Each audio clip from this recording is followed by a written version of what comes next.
"Look at him," Lillian Graves said, her voice cutting clean through the music and chatter. "Still broke, still pretending he mattered." A few people laughed. Someone asked if the rumor was true, that her ex-husband had a new wife. Lillian smirked. An imaginary one, probably. Men like Ethan Cole don't upgrade. Ethan didn't react. He just stood there, calm, while no one in that room knew he had approved a billion-dollar deal 2 days ago, and tonight he had chosen silence. Welcome to today's story. If you enjoy emotional drama and shocking twists, don't forget to like this video and subscribe for more unforgettable stories. And before we begin, let me know where you're watching from in the comments. 8 years earlier, everything they believed about Ethan had already begun to fracture. The ballroom at the Chicago Marriott glowed with soft gold light, polished marble floors reflecting the slow movement of people who had spent a decade trying to become someone worth noticing. Laughter floated through the air, mixed with the faint clink of glasses and the hum of a jazz trio playing near the far wall. Ethan Cole stood near the back of the room, a glass of water in his hand, his posture relaxed but still. He wore a charcoal suit that fit well but didn't draw attention. No designer logos, no flashy watch. Nothing about him suggested power. That was the point. Across the room, Lillian Graves had already drawn a crowd. She always did. Her presence filled space in a way that made people turn their heads, the same way it used to when they were married. Only now, the warmth in her expression was gone, replaced by something sharper, something performative. She tilted her head slightly, eyes locking onto Ethan like she had been waiting for this moment. 8 years, she said louder now, and nothing changed. A few people chuckled. Someone shifted closer, curious. "Still alone?" she continued. "Or are you still telling people you've got a wife somewhere no one's ever seen?" The group laughed harder this time. Ethan didn't answer. He had learned a long time ago that silence had weight, that not every moment deserved a response. "Come on," Lillian pressed, stepping closer, her heels clicking against the marble. "Where is she, this mystery wife? Or does she only exist when you need to save face?" "I'm married," Ethan said, his voice even. The laughter didn't stop. It grew. "Of course you are," Lillian said, smiling wider. "And I'm sure she's just running late. Let me guess. Busy saving the world." Her friends laughed again, louder now, encouraged by her tone. Ethan let the sound pass through him. He had heard worse. What struck him wasn't the words, it was how easily they came to her, how certain she felt still of the version of him she had decided on years ago. Across the room, a man Ethan didn't recognize watched it quietly. Mid-40s, tailored suit, the kind that signaled money without trying too hard. But it wasn't the suit that caught Ethan's attention. It was his eyes. They flicked, not to Ethan's face, but to his wrist. The watch, plain steel. Worn, nothing special to anyone who didn't know better. The man's expression shifted for just a second, not recognition, not fully, but something facing close, Ethan noticed, and then he looked away. "Still in construction?" Lillian asked, her voice light, almost bored. "Still chasing those big dreams you used to talk about?" "I run a company," Ethan said. "Oh, do you?" she replied quickly. "And what kind of company is that? One that actually makes money this time?" More laughter. Ethan didn't elaborate. He didn't mention the acquisition finalized 48 hours earlier. Didn't mention the boardroom in New York. The signatures. The quiet nods from people who controlled more money than anyone in this room could imagine. He didn't mention that his approval had been the last one required. Some things lost their power the moment you rushed to prove them. Instead, he took a small sip of water. Calm, measured. Lillian studied him, her smile tightening just slightly. "You always had that look," she said, "like you were working on something bigger than everyone else, like you were just waiting for your moment." She leaned in just enough for the people around them to feel the shift. "But some people," she added softly, "just stay exactly where they are." Ethan met her eyes. For a brief moment, something unspoken passed between them. Not anger, not regret, recognition. Then, it was gone. "Maybe," he said. The simplicity of it unsettled her more than any argument could have. Behind them, a server passed with a tray of champagne. The music shifted slightly, the tempo slowing as more people gathered in clusters around the room. The man across the room was still watching this time. He stepped forward. Not directly toward Ethan, not yet, but closer, close enough to hear. His gaze dropped again, briefly, to the watch. Then back up. Ethan felt it now. That subtle shift in the room that most people missed. The way attention could change direction without anyone announcing it. Lillian didn't notice. She was still talking, still performing, still certain she understood exactly who he was. "You know," she said, lifting her glass, "some people just aren't built for success, and that's okay. Not everyone gets to move forward." Ethan said nothing, but somewhere behind him, a voice, low, controlled, spoke just loud enough to carry. "Excuse me," the man said, stepping closer. "That watch." He paused, studying Ethan now, not casually, but carefully. "Where did you get it?" The room didn't go silent, but it changed, just enough. The man didn't smile when he asked the question. He didn't extend a hand either. He just stood there, close enough, now that the circle around Lillian instinctively widened, the energy shifting in a way no one could quite explain. Ethan glanced down briefly at his wrist, then back up. "It was my father's," he said. "Simple, unremarkable." But the man didn't move. His gaze lingered a second too long, as if the answer hadn't closed the question but opened something else instead. "I thought so," he said quietly, almost to himself. Lillian let out a short laugh, clearly irritated that the attention had shifted away from her. "It's a watch," she said, waving a dismissive hand. "You'd think he showed up wearing a crown." A few people chuckled again, though softer this time. The man didn't respond to her. His attention stayed on Ethan. "Mind if I ask where you had it serviced?" he continued, tone calm but deliberate. Ethan studied him now. There was something familiar in the way the question was asked. Not casual, not social, professional. "I haven't needed to," Ethan replied. The man nodded slowly, as if that confirmed something. Behind him, someone leaned in and whispered, "Who is that?" No one answered. Lillian crossed her arms, her patience thinning. "Are we really doing this?" she said. Interrogating watches now, Ethan could feel it, the subtle imbalance forming in the room. It wasn't obvious yet. Most people were still anchored to the version of reality they had walked in with, but a few weren't. A few were starting to look closer. The man finally shifted his stance and extended his hand. "Daniel Brooks," he said. "I work in municipal acquisitions." There it was, not a casual introduction. Ethan shook his hand once. Firm.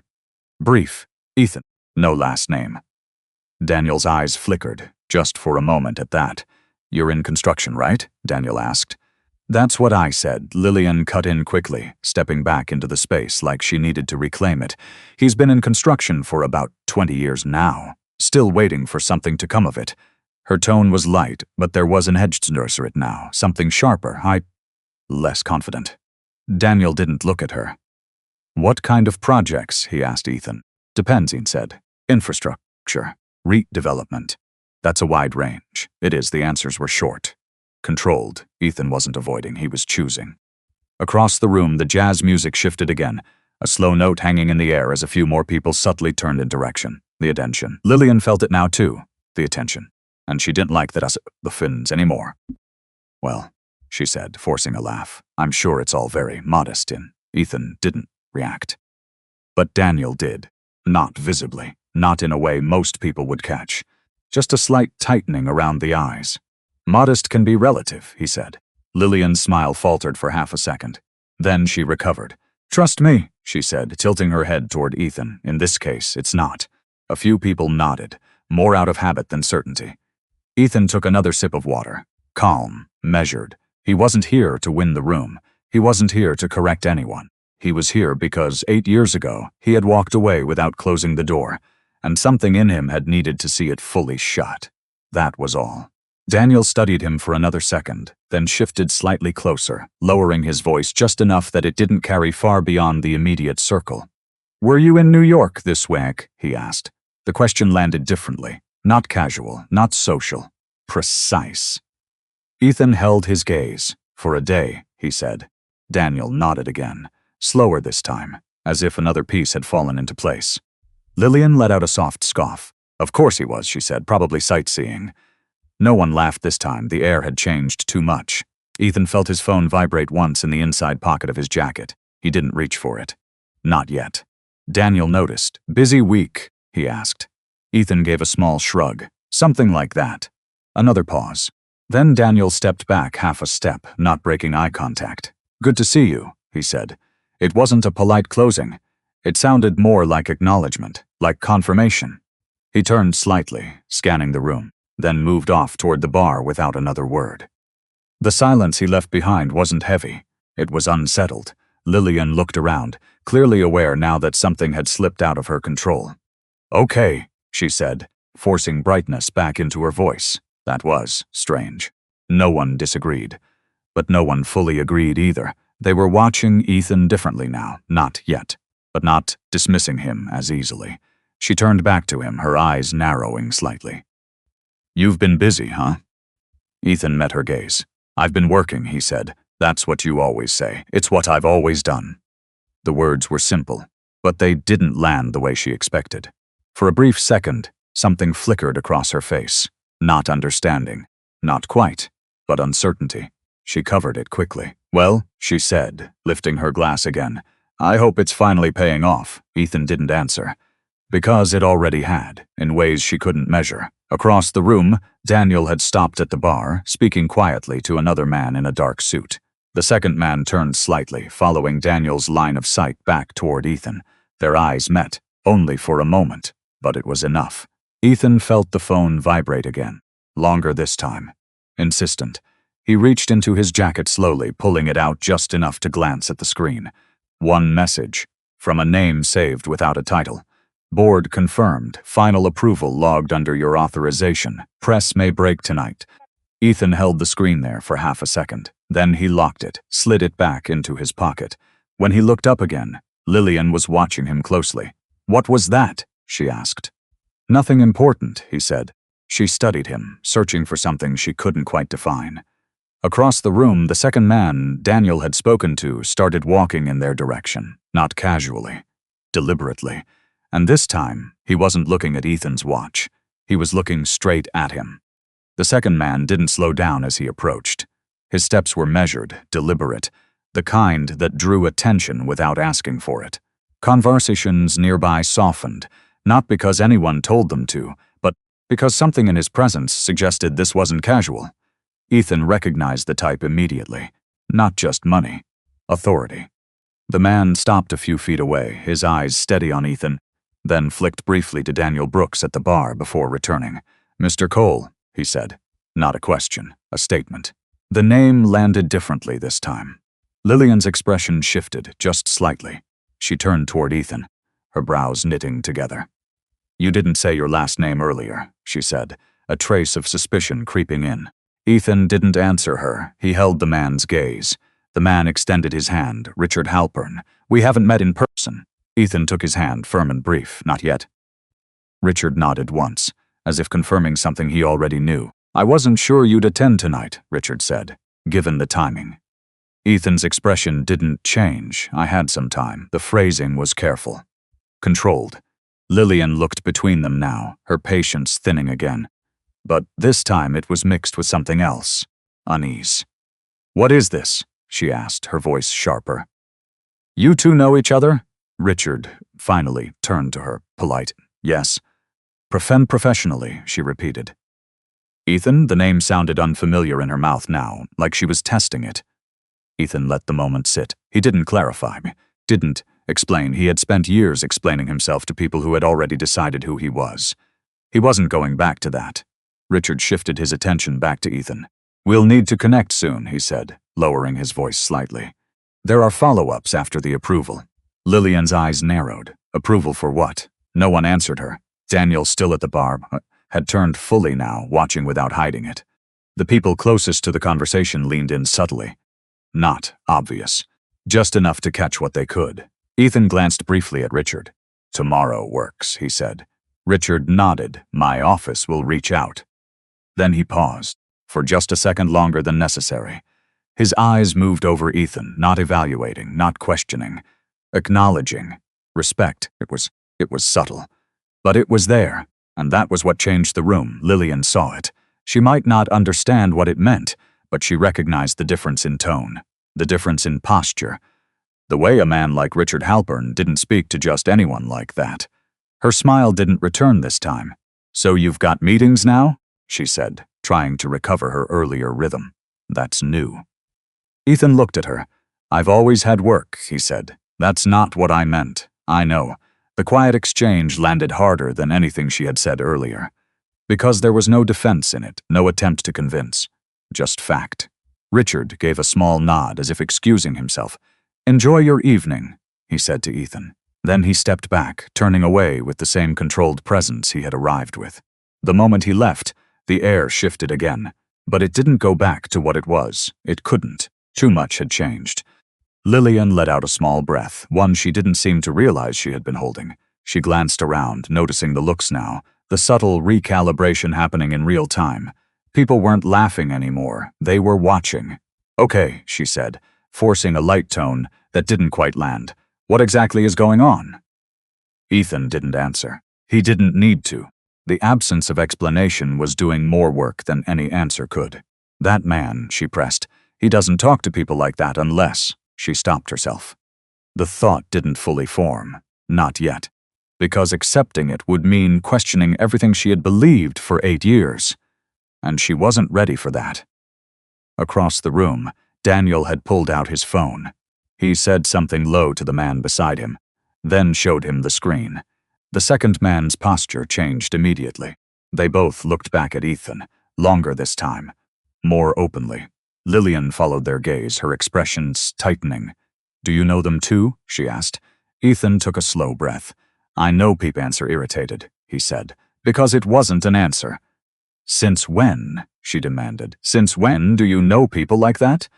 Ethan held her gaze. "Since I stopped explaining myself to people who weren't listening," he said quietly.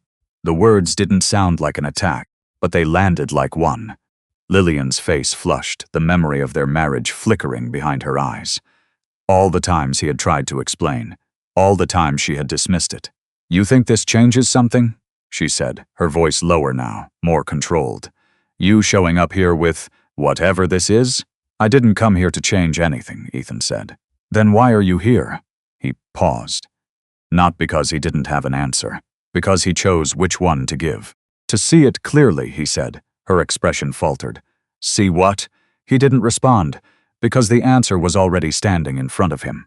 The room, the laughter, the assumptions, everything exactly as it had been, everything exactly as he remembered, and exactly what he had outgrown. Across the ballroom, Daniel and the other man started moving again. Not toward the bar this time, toward him. More direct now, more certain. Ethan felt the phone vibrate again in his pocket. He didn't need to check it. He already knew what it meant. Timing, momentum. Things moving whether he acknowledged them or not. Lillian noticed the shift again, the direction of movement, the attention focusing tighter. "Ethan," she said, "quieter now. What aren't you telling me?" He looked at her. For a brief moment, something softened. Not regret, not longing. Just recognition of who she had been, and who she had chosen to become. "Nothing you ask to hear," he said. Before she could respond, Daniel and the second man reached them. Daniel spoke first, his tone different now, less curious, more certain. "Sir," he said, addressing Ethan directly. Not Ethan, not casually, "Sir." That single word changed everything. Lillian heard it. Everyone did. The second man stepped forward slightly, his expression composed but intent. "We just received confirmation," he said, keeping his voice controlled. "There's been an announcement queued for release. Your name is attached." The room didn't go silent, but it came close. Lillian's breath caught. "Attached to what?" she asked, her voice barely steady. Neither man answered her. They were looking at Ethan, waiting. And for the first time that night, the entire room felt like it was doing the same. No one spoke for a moment. The question lingered in the air, unanswered, heavy, pulling every eye in the room toward Ethan. The second man didn't repeat himself. He didn't need to. His tone had already made it clear that whatever he's referring to wasn't small. Ethan held his gaze, calm, unreadable. Lillian stepped forward, her voice sharper now. "Attached to what?" she demanded again. "Can someone just say it clearly?" Still, no one answered her. Daniel exchanged a quick glance with the man beside him, then back at Ethan, as if waiting for permission. That was what unsettled Lillian the most, not the silence, the deference. Ethan noticed it too. He had seen that look in boardrooms, in negotiations, in rooms where decisions carried weight far beyond the people sitting in them. He wasn't surprised by it, But he wasn't ready to let it unfold here. Not like this. Not yet. "It's just work," Ethan said, finally breaking the silence. The words landed flat, too simple, too controlled. The second man didn't look convinced, neither did Daniel. But they stepped back, just slightly. Enough to give him space, not enough to dismiss him. Lillian let out a breath that turned into a short, brittle laugh. "Work?" she said. "That's what all of this is? Sir, talking about approvals, announcements, and it's just work?" Ethan looked at her. "It always has been," he said. The answer irritated her more than anything else, because it didn't give her anything to argue with. No claim to tear down, no exaggeration to mock, just something steady. And she didn't know what to do with that. "Well," she said, crossing her arms, "you're doing a great job making it sound mysterious. I'll give you that." A few people shifted uncomfortably, sensing the tension tightening again. But the laughter didn't come back. Not this time. Ethan didn't respond. He didn't need to defend the truth. Across the room, a low murmur started to build. Someone's near the bar was scrolling quickly through their phone.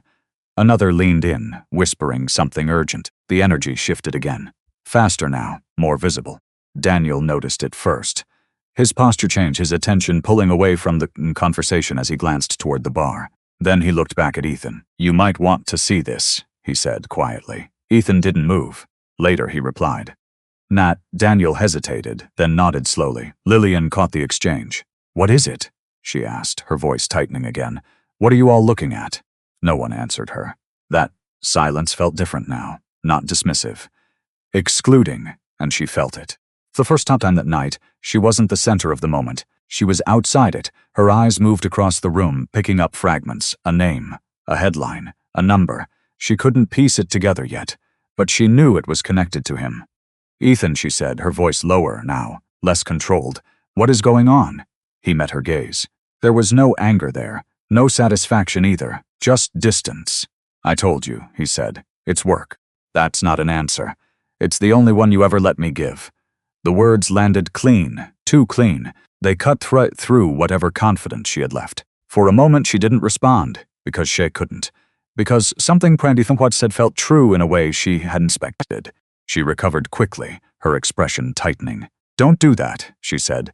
"Don't try to make this about me." "I'm not," Ethan replied. "You are. I'm not." The calm in his voice only made it worse, because it didn't escalate. It didn't match her energy, it just stayed steady, and that made her feel off balance. Across the ballroom, more phones were out now, more whispers. The name was clearer this time. "Cole. That deal. Lillian heard it. Her body went still. Slowly, she turned back to Ethan. "What did they just say?" she asked. Ethan didn't answer. Not because he didn't hear it. Because he did. Because he knew exactly what was spreading across the room. And because he wasn't ready to step into it. Not in front of her. Not like this. Daniel stepped closer again, lowering his voice. "It's already circulating," he said. "Financial press picked it up faster than expected." The second man nodded. "They're naming you directly." Lillian's eyes widened slightly. "Financial press?" she repeated. "Naming him for what?" Again, no one answered her. Not directly. But the silence wasn't protecting her anymore. It was leaving her behind. Ethan reached into his pocket, pulling out his phone again. This time, he didn't just glance at it. He opened the message thread. More notifications now. Emails. Missed calls. A headline preview from a major outlet. He read it once. Then locked the screen. He slid the phone back into his pocket. That small action carried more weight than anything he could have said. Because it showed control. Deliberate control. Lillian watched him closely. "What are you hiding?" she asked. He held her gaze. "Nothing," he said. She shook her head. "That's not true." "No," he agreed quietly. "It's just not something you ever wanted to see." The words hit harder than before, because now the room was shifting with them. The whispers weren't quiet anymore. They were building, and they all pointed in one direction, toward him. Lillian turned slightly, catching a clearer glimpse of a phone screen. Someone nearby wasn't hiding fast enough. A headline. A name. Ethan Cole. Her breath caught, but she couldn't read the rest. Not fully, not yet. She looked back at him, something close to disbelief forming behind her eyes. "You're not," she started, then stopped, because saying it out loud would mean admitting she might be wrong, and she wasn't ready for that. Not yet.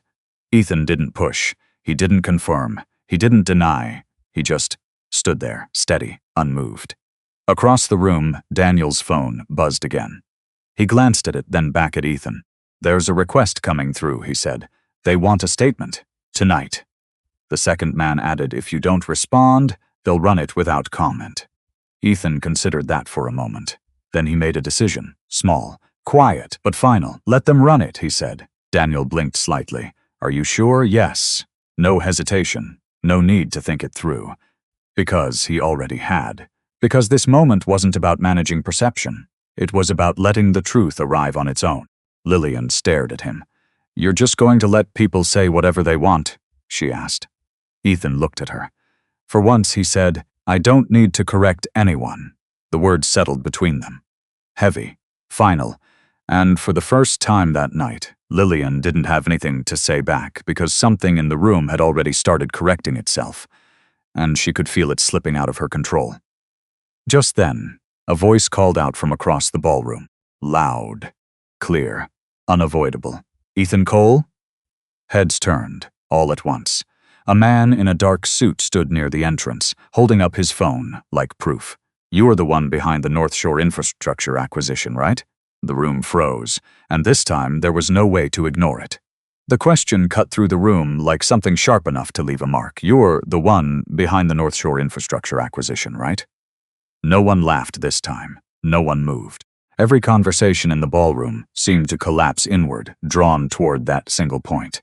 Ethan didn't answer immediately. He didn't rush to confirm, deny it. Didn't rush to confirm it either. He just stood there, the same way he had all night, calm, steady, unreadable. But the silence felt different now, heavier, more dangerous. Lillian turned slowly toward him, her expression shifting in stages. First confusion, then disbelief, then something tighter, something closer to fear. "That's not," she started, then stopped. Because she didn't know how to finish the sentence, because every version of it sounded wrong. "You're not serious," she said, forcing a laugh that didn't land. "That's not him." No one echoed her. The man near the entrance took a step forward, still holding his phone up slightly as if the screen itself mattered. "It's already live," he said. "Major outlets picked it up. North Shore infrastructure just closed. Private acquisition. Final approval signed by Ethan Cole." The name hung there. Clear. Undeniable. Lillian's eyes snapped back to Ethan. "You?" she said. It came out quieter than anything she'd said all night. Ethan met her gaze. For a brief moment, he considered answering. Not for the room. For her. But then he remembered something. All the time she hadn't listened. All the time she had decided who he was before he could speak, and he let the silence answer for him. Daniel stepped in slightly, not addressing Lillian, not addressing the crowd, only Ethan. "It's not just the acquisition," he said carefully. "The structure behind it, people are starting to connect it. Your involvement isn't small." That was an understatement. Ethan knew it. So did Daniel. But the room didn't. Not yet. Lillian shook her head, her voice rising again, grasping for control. "This doesn't make any sense," she said. "You don't just go from nothing to something like that." "I didn't," Ethan said quietly. The words stopped her. She stared at him. "What does that even mean?" she demanded. Ethan didn't elaborate, because explaining it would mean opening a door he had kept closed for years, because some truths weren't meant to be unpacked in front of people who had never valued them. Across the room, more phones were out now. People weren't hiding it anymore. Names, numbers, articles loading. The shift was visible, palpable. Someone whispered, "It says the decision came down to a final private sign-off, his sign-off." Another voice followed, softer but clearer. "Who is he?" That question carried more weight than anything else, because no one in that room had an answer. Lillian took a step closer to Ethan. "You're telling me," she said, her voice tight, "that you've been, what, running some kind of major deal? And you just never said anything?" Ethan looked at her. "I said a lot of things," he replied. "You didn't say this. You didn't ask to hear it." The words hit harder than before, because now they weren't just personal. They were public. Lillian's face flushed, the realization pressing in on her from all sides. "You expect me to believe that you were capable of this the whole time," she said. Ethan didn't flinch. "I didn't expect anything from you," he said. The distance in his tone was unmistakable. Not cold, Just final. For a second, neither of them spoke. The noise of the room crept back in, but it was different now, lower, focused, watching, judging not him, her. Lillian felt it, the shift. The same people who had laughed with her 20 minutes ago were no longer standing as close. Their attention had moved, their expressions had changed. Not fully, not completely, but enough. She turned slightly, scanning the room, as if looking for something solid to hold on to. She didn't find it, because the ground had already started to move. "You're exaggerating," she said, though her voice lacked conviction now. "This is some kind of misunderstanding." "No," Daniel said quietly. It was the first time he had directly contradicted her. She looked at him sharply. "What?" Daniel held her gaze, respectful but firm. "It's not a misunderstanding." The confirmation landed harder than the original claim, because it didn't come from Ethan. It came from someone who had no reason to protect him. Lillian turned back to Ethan, her expression shifting again, searching his face for something, denial, explanation, anything. "You knew this would come out," she said. Ethan didn't answer. "You came here knowing this would happen." He considered that, then gave a small, almost imperceptible shake of his head. "I came here," he said, "because I didn't need to hide anymore." The words weren't loud, but they carried, because they weren't about the deal. They were about something else. Something older. Something that had nothing to do with money. Lillian felt it, and for the first time that night, she didn't try to interrupt. Across the room, the man near the entrance stepped closer again, lowering his phone now.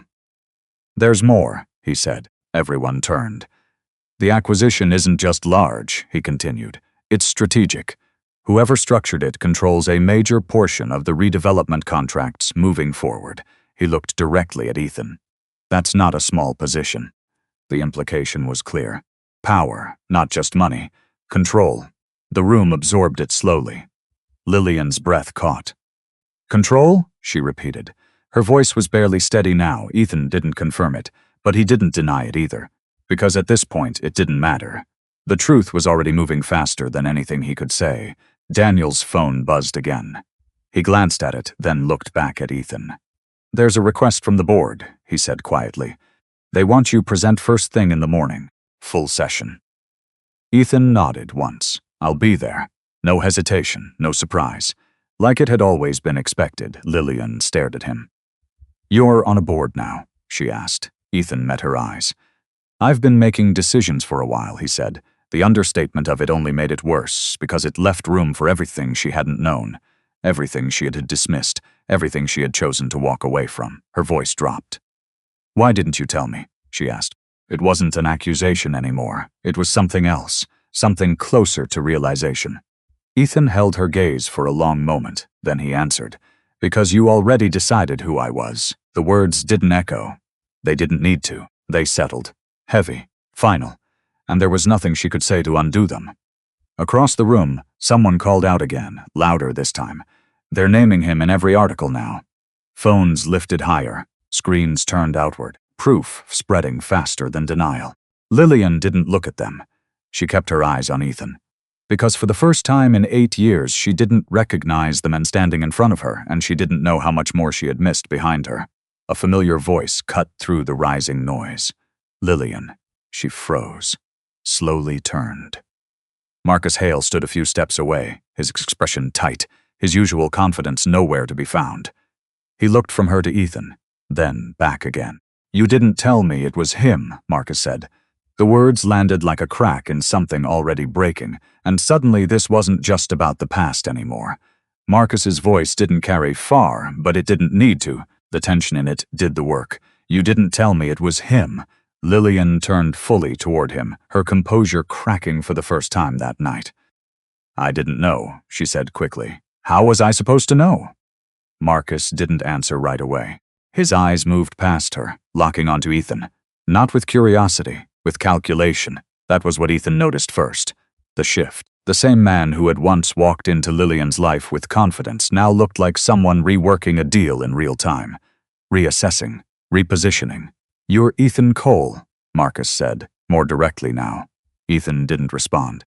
Marcus took a step closer, lowering his voice, though the people nearest still heard every word. "You should have said something. It wasn't an accusation." It was frustration. Ethan met his gaze. About what? Marcus's jaw tightened. About who you are. Ethan held that for a moment, then answered. I never hid what I did, he said. You just didn't think it mattered.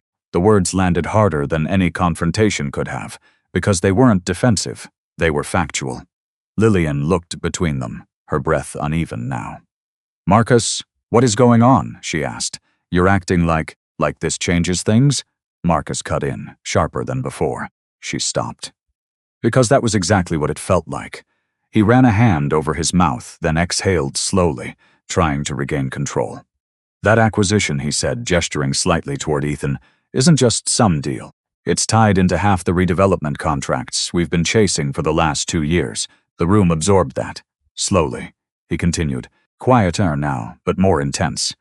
Whoever structured it controls access, bidding pipelines, approvals, everything. Lillian's face went pale. And you're saying, she began, her voice barely holding together, that's him? Marcus didn't answer her directly. He didn't need to. His silence confirmed it, and that silence was louder than anything else in the room. Ethan watched it unfold. Not with satisfaction, not with anger, just clarity. This was the part people always missed. They thought power announced itself loudly. It didn't. It revealed itself when other people started changing their behavior. Marcus shifted his stance again, this time fully facing Ethan. I've seen your name before, he said. Not publicly. Internal documents. Advisory layers. You weren't supposed to be visible. Ethan didn't deny it. Marcus let out a short breath, something between a laugh and disbelief. You've been sitting behind half the approvals we've been waiting on. Some of them, Ethan said. The understatement hit like a weight. Lillian's head snapped toward him. Approvals, she repeated. What approvals? Ethan didn't answer her. Because now, the distance between what she believed and what was real was too wide to cross with words. Marcus noticed that too, and for the first time something close to unease showed on his face. Why are you here? Marcus asked. The question wasn't casual. It carried risk. Ethan looked at him. Same reason as everyone else, he said. That's not true. No, Ethan agreed. It's not. The honesty in that answer made Marcus pause, because it meant there was more than the room understood, more than Lillian could process. Across the ballroom, the whispers had turned into open conversation now. Phones weren't being hidden anymore. People were reading headlines out loud, confirming details, connecting pieces. The narrative was forming, and it didn't include the version of Ethan Lillian had been telling all night. Lillian stepped closer again, her voice shaking now. Why didn't you say anything? She asked. Ethan looked at her. I did, he said. No, you didn't. I told you what I was building. She shook her head. Not like this, not this, because this didn't fit her story, because this version of him didn't leave room for the choices she had made. Ethan let the silence sit, because explaining it wouldn't help her. Not anymore. Marcus exhaled sharply, running a hand through his hair. This is a problem, he muttered. Lillian turned to him, startled. A problem? He looked at her, then back at Ethan. Yes, he said. It is. The word hung there. Heavy, uncomfortable. Because now, for the first time, the imbalance had flipped. Not just emotionally, practically, professionally. You said those contracts were locked, Lillian said, her voice tightening again. You said everything was secure. Marcus didn't answer immediately, and that hesitation told her everything. You told me you had control, she pressed. I had leverage, he snapped. That's not the same thing. The edge in his tone made her flinch. Ethan watched it quietly. The same dynamic, the same pattern, just with different players. Marcus turned back to him. If you're involved at that level, he said carefully, then you know what's at stake here. I do, Ethan replied. Then you understand why this matters. Ethan held his gaze. I understand exactly what matters, he said. Marcus nodded slowly, but there was tension in it. Good. Then we should talk. Properly. Not here. It wasn't a request. It was a repositioning. An attempt to move the conversation onto ground, he understood. Ethan didn't agree. Not immediately. He let the moment stretch. Let Marcus sit in it. Then he shook his head once. Not tonight, he said. The refusal was calm. But final, Marcus' expression tightened. This isn't something you can just... It is. Ethan cut in. Still quiet, because it made one thing clear. Ethan wasn't negotiating. Not here. Not now. Lillian looked between them, her voice breaking slightly. "What does that mean?" she asked. "What happens now?" No one answered her, because the answer wasn't simple anymore, because it wasn't just about the past, it was about everything that came after. Ethan took a small step back, not retreating, creating space. "I'm not here for business," he said. Marcus let out a sharp breath. "Whether you want to be or not, you already are." Ethan didn't argue, because that was true, but it wasn't the whole truth. He glanced around the room once more. The people, the whispers, the shifting weight of perception, then back at Marcus. "Tomorrow," he said, "you can go through the right channels." Marcus's jaw tightened again, and if we don't, Ethan met his eyes. "Then you won't get through it all." The statement was quiet, and Marcus knew it. Because this wasn't a bluff, it was structure, power, control. Lillian felt it too, even if she didn't fully understand it. She looked at Ethan, her voice softer now, stripped of everything it had been earlier. "Is this really who you've been this whole time?"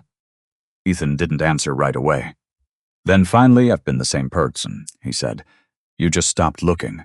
The words settled between them, and there was nothing left to argue. Across the room, Daniel's phone buzzed again. He glanced at it, then looked up sharply. "They've updated the release," he said. Everyone turned. Daniel swallowed once. "They're naming the holding group behind the acquisition," he added. "And it traces back to a private equity structure." He looked at Ethan. "Your structure?" The room went still again, because that wasn't just involvement. That was ownership. And this time, there was no space left for doubt. The word ownership didn't need to be said out loud. Everyone felt it. The way the room shifted again, this time slower, heavier, more permanent. Not speculation anymore, not curiosity. Recognition. Lillian stood frozen, her arms no longer crossed, her posture no longer sharp. Something inside her had gone still, like her body was trying to catch up to what her mind couldn't fully process. "Your structure," she repeated, barely above a whisper. Ethan didn't correct it, didn't expand on it. He simply stood there, the same man she had dismissed 20 minutes ago, but now framed by a reality she hadn't seen. Marcus let out a breath, low and controlled, but it carried tension. "That means you're not just involved," he said. "You're the gate." Ethan met his eyes. For some things, again, the understatement. It was starting to feel deliberate, because it was. Marcus gave a small, humorless laugh. That's not a small detail to leave out. Ethan didn't respond. He wasn't here to negotiate past conversations. Across the room, more people had started moving closer. Not crowding, but drifting in, drawn by the gravity of the moment. Conversations were no longer private. Everything said here was being heard. Lillian noticed it too, the way the room had turned. Not toward her, toward him. "You let me stand here and say all of that," she said suddenly, her voice sharper again, but unstable underneath. "You let me embarrass myself." Ethan looked at her. "I didn't stop you," he said. "That's not the same thing." "No," he agreed, "it's not." The honesty disarmed her. Because it didn't apologize, because it didn't defend. It just sat there, unmovable. Her voice rose slightly. "You could have said something. You could have told me." "I did tell you," Ethan said, cutting in for the first time. The interruption was quiet, but it landed. "You just didn't believe it was worth listening to." The words hit deeper than anything else that night. Because now the room had context. Now people were watching her the same way she had been watching him earlier, evaluating, reconsidering. Lillian felt it, and it made her voice falter. "That's not fair," she said.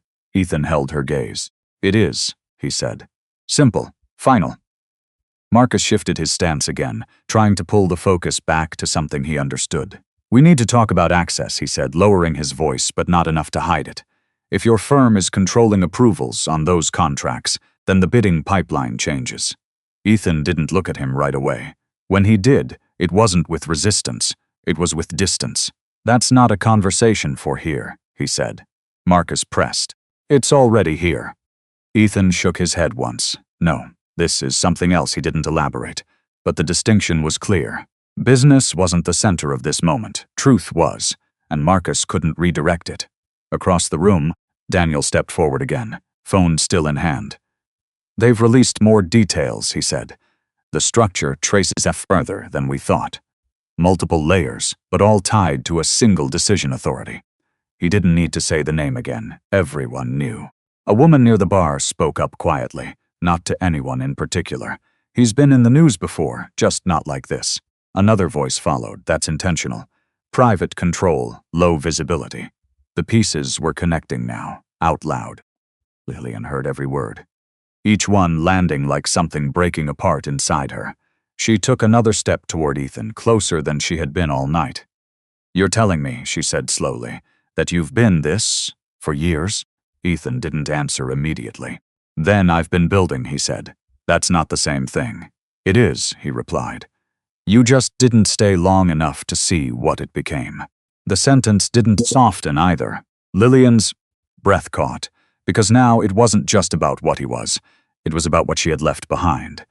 Marcus exhaled sharply, the pressure finally showing.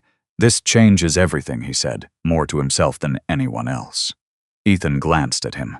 "For you," he said. Marcus looked back, something defensive rising. "For anyone connected to those contracts." Ethan didn't argue, but he didn't agree either, because Marcus was still framing it as opportunity. Leverage. Ethan wasn't. He had already moved past that. Lillian looked between them again, her voice quieter now, stripped of its earlier edge. "So what happens now?" she asked. No one answered her, because the answer wasn't immediate, because it wasn't simple. Ethan finally shifted his weight, stepping slightly back again, creating space, not to leave, but to separate himself from the center of it. "I go to my meeting in the morning," he said. The normalcy of the statement contrasted sharply with everything else. Lillian stared at him. "That's it?" "For me," he said. She shook her head, almost laughing, but there was no humor in it. "You just walk out of this like it's nothing." Ethan met her eyes. "It is something," he said. "Just not what you think." The difference in perspective hung between them. She was still trying to measure it in shock, in loss, in status. He wasn't. Across the room, Daniel's phone buzzed again. He glanced down, then looked up quickly. "There's a follow-up," he said. "They're listing key figures connected to the deal. Secondary approvals, advisory roles." He hesitated, then added, "Marcus, your firm is mentioned." Marcus stiffened. "Mentioned how?" Daniel looked at the screen again. "As a failed bidder on one of the early-stage contracts. There's commentary." "What kind of commentary?" Marcus asked, sharper now. Daniel didn't answer right away. That pause said enough. Marcus's jaw tightened. "Let me see it." Daniel turned the phone toward him. Marcus read. His expression changed, not dramatically, but enough for Lillian to notice. "What is it?" she asked. Marcus didn't respond, because whatever he was reading wasn't just about business anymore. It was about reputation, about positioning, about being on the wrong side of something much bigger. Ethan watched it quietly. He didn't step in, didn't intervene, because this part wasn't his to manage. Marcus lowered the phone slowly, his grip tightening around it. "This isn't over," he said. The words weren't directed at anyone specifically, but they carried weight. Ethan met his gaze. "No," he said calmly. "It's not." Marcus looked at him for a long second, then nodded once. Not agreement, acknowledgement, of the shift, of the reality, of the fact that whatever came next wouldn't be on the terms he expected. Lillian stood between them, caught in something she hadn't chosen but had helped create. She looked at Ethan again, her voice almost gone now. "I didn't know," she said. Ethan didn't respond, because that was the truth, and it changed nothing. Across the ballroom, someone raised their voice again, louder this time, reading from their phone. They just updated it again. The room turned. They're saying the final authority behind the acquisition is the same person who blocked 3 major bids last year. A pause. "Then they're naming the companies." Marcus went completely still, because he already knew what it meant. And this time, it wasn't just the past catching up. They're naming the companies. The sentence didn't echo. It didn't need to. It landed and stayed there, heavy enough to pull the entire room into silence again. Marcus didn't move at first. Then slowly, almost and unwillingly, he turned his head forward toward the voice across the ballroom. "Which companies?" he asked, his tone tight, controlled, but no longer steady. The man reading from his phone hesitated, glancing between Marcus and Ethan as if suddenly aware that what he was about to say mattered more than he had expected. 3 of them, he said. Early-stage bids that got blocked last year. Marcus's jaw clenched. "Names?" he pressed. The man swallowed. "Hale Consulting Group is one of them." The words hit clean. direct, unavoidable. A ripple moved through the room, quieter this time, but sharper. Because this wasn't speculation anymore. It was consequence. Lillian turned toward Marcus, her expression tightening again, but now with confusion layered over it. "What does that mean?" she asked. "Blocked?" Marcus didn't answer her. He was looking at Ethan, really looking this time, trying to read something deeper than surface. "You were the one who shut those down," Marcus said. It wasn't a question. Ethan met his gaze. "I reviewed them," he said. Another understatement, but it was enough. Marcus let out a slow breath, something controlled but edged with disbelief. "We lost 2 major contracts because of those decisions."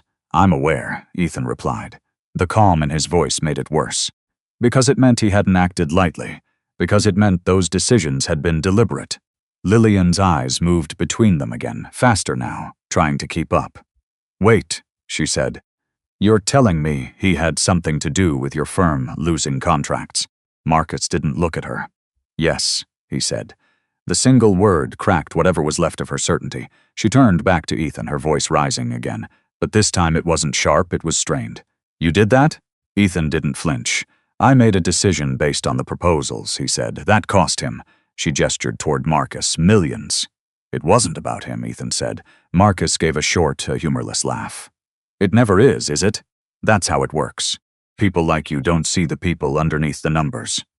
Ethan held his gaze. "I saw the numbers," he said, "and what was behind them. The implication sat there, uncomfortable." Marcus's expression shifted, just slightly. "Careful," he said. "You're making assumptions." "No," Ethan replied. "I'm making decisions." The difference was clear, and it wasn't in Marcus's favor. Across the room, more voices started to fill in the gaps. "They're saying one of the bids had irregular vendor structures. Something about shell subcontractors." Compliance flagged it early. The words overlapped, but the meaning sharpened. Marcus went still again. Lillian noticed. "What are they talking about?" she asked, her voice quieter now. Marcus didn't answer. That was the answer. Ethan watched the shift carefully. Not with judgment, with clarity. Because this was the part where truth didn't need to be spoken directly. It revealed itself through what people avoided saying. Lillian stepped closer to Marcus, her voice dropping. "Tell me that's not true," she said. Marcus finally looked at her, and for the first time since she had known him, he didn't look confident. "It's not that simple," he said. That was enough. Her expression changed again. Not confusion anymore. Not disbelief. Something closer to realization. Slow, painful. She turned back toward Ethan, her voice almost unrecognizable now. "You knew," she said. "You knew all of this." Ethan didn't answer right away. "Then, I knew what was in front of me," he said.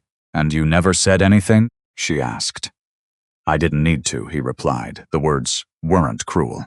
But they carried weight, because they meant he hadn't needed to expose anything, because the system had done it for him. Marcus exhaled sharply, his composure slipping further now. "You could have picked up the phone," he said. "You could have reached out." Ethan looked at him. "For what?" Marcus's frustration broke through. "To give us a chance to fix it. To adjust." Ethan's expression didn't change. "That's not how it works," he said. Marcus shook his head. "That's exactly how it works. Relationships. Access. You don't just shut people out without." "I didn't shut you out," Ethan said, cutting in, still calm. "You were never in. That landed harder than anything else." Marcus stared at him, because there was no way to argue with it, because it reframed everything. Not rejection. Irrelevance. Lillian felt it too. The shift in position. The reality that Marcus, who she had believed was the stronger choice, the safer choice, the better choice, had never actually been where she thought he was. Her voice broke slightly. "You told me everything was legitimate," she said to Marcus. Marcus didn't respond. She pressed louder now. "You told me those contracts were solid." "They were," he snapped. "Until they weren't. That's not an answer. It's the only one you're getting right now." The sharpness in his tone made her step back, because it wasn't directed at the situation. It was directed at her. Ethan watched it all unfold. The same pattern, the same dynamic, just clearer now, stripped of illusion. Across the room, Daniel spoke again, his voice cutting through the tension. "There's more," he said. Everyone turned. "The report is linking those rejected bids to a broader review process," he continued. Internal compliance, third-party audits, it's not just one decision. He looked at Ethan. It's a pattern. The word settled. Pattern, not luck, not coincidence. Intent. Marcus ran a hand through his hair, pacing a step away before stopping again. This isn't finished, he said under his breath. He didn't need to, because that part was true. Lillian stood between them, no longer certain where she belonged. She looked at Ethan again, her voice quieter than it had been all night. So what happens to him? She asked. It wasn't concern. It was something else. Something tied to her own choices. Ethan met her gaze. I don't decide that, he said. It was the truth, but not the whole truth, because he did decide what came next in a different way. Through systems, through approvals, through doors that opened or stayed closed. Marcus looked back at him, his voice lower now, controlled again but strained underneath. You're going to use this, he said, aren't you? Ethan held his gaze, then shook his head once. No, he said. I don't need to. The statement hung there, because it meant something worse. That the outcome didn't depend on him pushing. It was already moving, already unfolding. Marcus understood that, and it unsettled him more than any direct threat could have. Across the room, another voice rose again, louder this time. They're adding a compliance investigation, a pause. Then into the failed bids. The room went still. Marcus didn't move, Lillian didn't speak, and Ethan just watched, because now, it wasn't about what people believed anymore. The noise in the ballroom never fully returned. It lingered at a lower level now, restrained, as if the room itself had adjusted to a new understanding. Conversations were quieter, glances were sharper. People no longer looked at Ethan the way they had when he first walked in. They watched him. Not openly, not boldly, but enough. Lillian stood a few steps away, unmoving, as if she had been left behind by everything that had just shifted. Marcus was already on his phone, speaking in tight, controlled sentences to someone on the other end. His voice carried urgency now. Not authority, not confidence. Damage control. Ethan didn't need to listen to know what was being said. He had seen that moment before. In boardrooms. In negotiations. In the seconds right after someone realized control had slipped out of their hands, he turned slightly, ready to leave. Ethan. Her voice stopped him. He didn't turn right away. There was a pause, just long enough to make it clear that this moment belonged to him now, not to her. Then he faced her. Lillian stepped closer, slower than she ever had before, as if the distance between them required more than just a few steps to cross. Up close, the confidence she had worn all night was gone. There was something else there now, something unsteady. I didn't know, she said. The words came out softer than anything she had said before. No sharp edges, no performance, just truth, or something close to it. Ethan studied her for a moment. I know, he said. That had never been the question. Lillian swallowed, her composure struggling to hold. If I had known, things would have been different. There it was, the sentence people always reached for. The one that tried to rewrite the past without actually touching it. Ethan didn't react the way she expected. He didn't challenge her, didn't argue, didn't ask what she meant. He simply said, that's exactly the problem. She blinked, caught off guard. What do you mean? Ethan held her gaze, steady. It shouldn't have mattered, he said. What I had, what I didn't have, none of that should have decided how you saw me. The words weren't loud, but they landed harder than anything that had been said all night. Lillian's expression faltered, because she didn't have an answer for that, because deep down, she knew it was true. I thought, she started, then stopped. She tried again. I thought I needed something more. Stability, status, a future that looked a certain way. Ethan, you chose based on that, he said. It wasn't an accusation, just a statement. And I was wrong, she said, more quickly now, as if urgency could fix it. I see that now. Ethan watched her carefully, not with anger, not even with disappointment anymore, just clarity. Do you? He asked. She hesitated. That hesitation said everything. Because what she saw now wasn't him. It was the version of him she hadn't recognized before. The version that came with power, with influence, with confirmation. Ethan let out a quiet breath. That's not the same thing, he said. Lillian's voice dropped. Then what is? He didn't answer immediately, because the answer wasn't something she could use. It wasn't something that would fix anything. It's seeing someone when there's nothing to gain, he said finally. and choosing them anyway. The silence that followed was heavier than anything else that night. Lillian looked at him, her eyes searching, but there was nothing left for her to hold on to. "I made a mistake," she said. "Yes," Ethan replied. No anger, no softness, just truth. She took another step closer. "Is there any chance?" He shook his head before she could finish. Not harsh, not abrupt, just final. "No." The word was quiet, but absolute. It didn't carry bitterness. It didn't carry revenge. It carried something else. Closure. Lillian felt it, the finality of it. Not because he couldn't forgive her, but because forgiveness didn't mean returning. "I'm not angry anymore," Ethan added, almost as an afterthought. "I just don't belong in that version of my life." Her eyes lowered, because she understood what that meant. Not just for him, but for her. Marcus's voice rose slightly in the background, sharper now, his conversation clearly unraveling. Lillian didn't turn. For the first time, she wasn't looking toward him for direction. She was standing alone in the consequences of her choices. Ethan glanced toward the exit, then back at her, one last time.